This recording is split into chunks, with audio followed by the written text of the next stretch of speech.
Your question was a wrong question. You actually should have asked me, there is one Modi.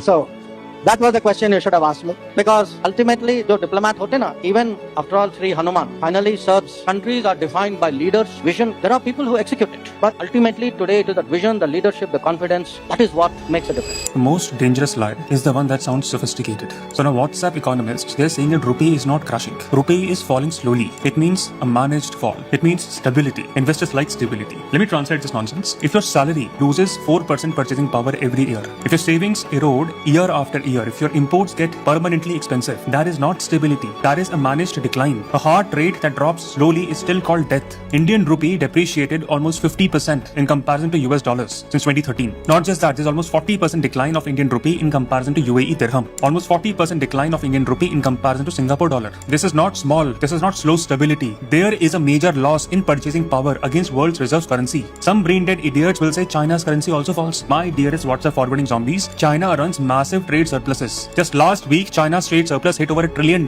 India, on the other hand, runs a trade deficit. The collapse of rupee will have major consequences for all of us in India. China exports high-value manufacturing. India today is exporting labor. If rupee weakening was strategic, why does RBI panic every time oil prices rise? Why does India beg for dollar inflows via bonds and sell-offs? The reason is simple. India is a net importing country. Not just that, our imports are also inelastic in nature. Strong economies defend their currency. Weak ones, they rationalize its collapse and they term that also as masterstroke. It is a lunacy that we are living in a country that is rationalizing its own downfall. Please learn to hold your elected leaders accountable, not YouTubers accountable. Do not give up on your spine just because you get some funding from ruling party. It is because of WhatsApp economics we are breathing toxic air in Delhi and still justifying it. It's because of WhatsApp education we are still paying 50% more for ethanol blended petrol that is destroying our engine. At the same time, Nikhil Gadkari becomes a billionaire. With such rationale, we will continue to live and die like cockroaches.